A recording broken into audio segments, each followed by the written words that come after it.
Welcome to the WRAL Daily Download. I'm your host, Amanda Lamb. In today's deep dive conversation with WRAL's hidden history reporter, Heather Leah, we're exploring another one of North Carolina's so-called seven wonders, North Carolina's very own Stonehenge. So most people have heard of Stonehenge in England. It's a prehistoric monument consisting of a mysterious ring of massive vertical stones, but they may not know about our very own Stonehenge right here in Chapel Hill. Welcome to the program, Heather. Hey, thank you for having me. So tell me about this cryptic stone circle. Where is it? What does it look like? And what is on those stones? Yeah, so it's a very beautiful and magical place. I consider it one of the seven wonders of North Carolina. And you can see it from the roadside, but you really can't take in the magic until you walk over and look at it. It's got four very large, I'd say 12 to 15 feet, maybe even 20 feet, slabs of stones that create like pillars in the four cardinal directions. And then in the center, there's a center boulder and a spiral of stones getting larger as it goes out towards the spiral to becoming these very large boulders that spiral all the way out into the woods. And then each of the slabs have engravings on them from wisdom leaders like Rumi and Maya Angelou. So you could really, and there's also footprints of different animals. So you can really get a sense that there was meant to be lots of symbolism. There's poetry engraved on them. It's a very mystical place. Didn't happen by accident, for Definitely sure. didn't happen by accident. So it's called Stone Knoll, and the man who created it was an architect by the name of John Hartley. What was behind this? Why did he do this? Well, I was fortunate to speak with his wife. So unfortunately, John Hartley passed away in 2011, but he left wonders hidden all over the triangle. This was just one of them. But why did he create it? So first I want to say, yes, it is called Stone Knoll. Some people in the community call it Hartleyhenge because his last name was Hartley. It looks like Stonehenge. Gotcha. But Stone Knoll is the official term for it. His career was making homes, and he would make, in many of his developments, he would make these little quiet sacred spaces to be part of that. Just a little quiet place for contemplation because he just really wanted to help humans feel more connected and more spiritual and see magic in the triangle area. And I understand from your reporting that he was really influenced by African architecture and spirituality, and how does he reflect that in these sites? Yeah, so again, his wife told me he spent time in the Peace Corps in Africa, and he became very influenced by African architecture, African spirituality in the places that he stayed, and then also the indigenous American spirituality and faith as well. So he also had a library of works by indigenous peoples and just was very influenced by that. And many of the homes he created, she said, were just full of intention and had the spirit of the earth in them. This particular place, again, you can see that there are hidden messages kind of all throughout it. Read each poem, let it sink in, and then meditate is the advice that I was given by his wife. Really good advice. The spiral shape is intended to represent the universal symbol of life and eternity, right? The spiral, the everlasting spiral. The pillar stones are built precisely on compass in the cardinal directions. And then the poem mounted on each pillar reflects the symbolism of that direction. And this is what she told me. She said, east is where the sun rises. It's where the day begins. It's the season of birth and spring. That's why he chose the pulse of the morning poem to put there. South is the direction of summer, of high noon, of childhood. It's the place of trust and innocence. It's a time of playfulness. So you can really see that each of the directions has a poem on it that, and I don't want to tell you all the poems, but go see it yourself but be respectful. There's on the westward pillar, there's the footprints of the bear. And it's in autumn, right? West is symbolic of autumn. And so you have the bear, symbolic of hibernation. And then she said, we go into the cave of the dream time to meet our emotions of grief, sorrow, anger, and despair. And then there's a poem there that is a reflection on meeting our fear and sitting with it until it leaves us.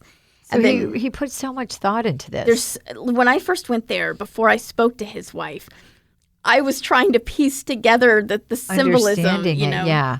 Well, it's fascinating, and it's fascinating to think he didn't do this just once, but he did it multiple times. And we're going to talk about that after the break. We'll have more from WRAL's Heather Leah on other places that John Hartley shared his sacred gifts.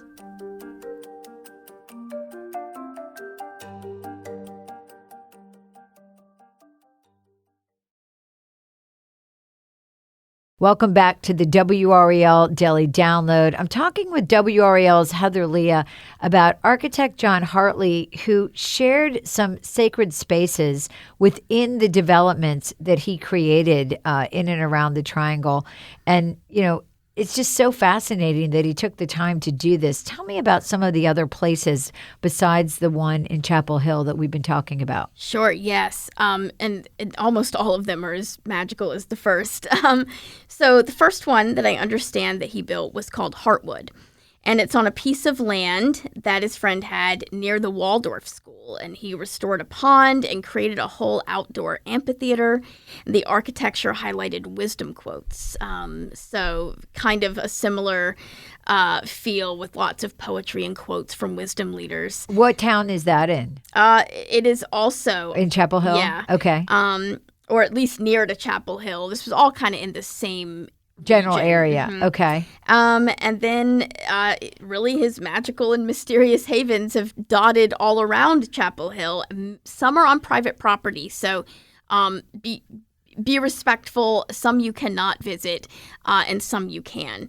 I wonder if when he created his plans for these developments, if the developers and the people who were buying homes there, if they knew, I mean, they had to know this was part of the plan. I wonder if he said, this is a deal breaker. We're doing this. Well, I've heard that he used his own money that he made from the development to install these places. Right. So they didn't have to pay for it. Correct. He just wanted to gift it. I don't want to be envious of such a spiritual thing, which I'm sure is not meant to invoke envy, but the neighborhood right beside Stone Knoll, to be able to go enjoy that space on a daily basis is, you know, very fortunate. Right. He also, so he had the outdoor amphitheater with the wisdom quotes at Heartwood.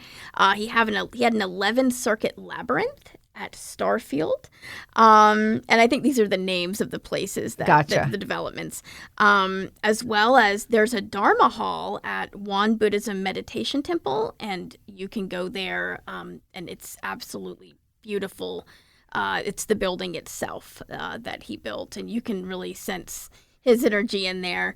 There's also a personal medicine wheel at his own home that his wife is able to use. It strikes me that he had so much knowledge of so many different things, whether it be philosophy, religion, history, to be able to poetry, literature, to be able to pull all this together.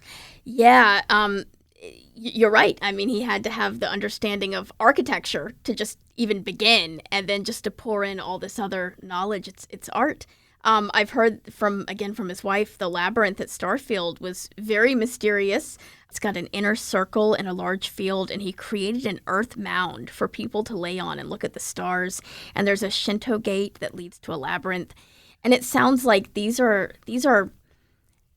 items and places and poetry and architecture that meant something very real to him. Inspired him. Yes, that he used his own money and his own art to create these places from places he had traveled and studied and connected with himself. And hopes to inspire other people. So on that note, where can people go? What is possible? What can they see? So if you want to see Stone Knoll, this is what I will say. I have visited it. It's part of a development, but it's outside of the development. And they don't want a ton of people visiting because it's outside of a development. However, it's part of a neighborhood. Right. If you go, I would suggest, and I've been suggested by his wife, be very respectful, be very quiet. It's not a place for, taking selfies. Yeah, selfies and running and shouting. It's Right. a place for meditating and respecting. Quiet contemplation. So many great stories about Seven Wonders. Where can people find your reporting, Heather? Yeah, so if you want to see more of the Seven Wonders of North Carolina and more hidden history, just go to WRAL.com and search Hidden History. Thanks again for another incredible and interesting story about North Carolina's history. And thank you for listening to the WRAL Daily Download and making us part of your morning routine. If you like what you're hearing, please rate us on Apple Podcasts or on whatever podcast app you use. Another great way to get WRAL news is the Morning Briefing newsletter. It's a daily email waiting in your inbox every morning with Triangle News events and headlines to get you ready for the day. Sign up at WRAL.com/newsletter.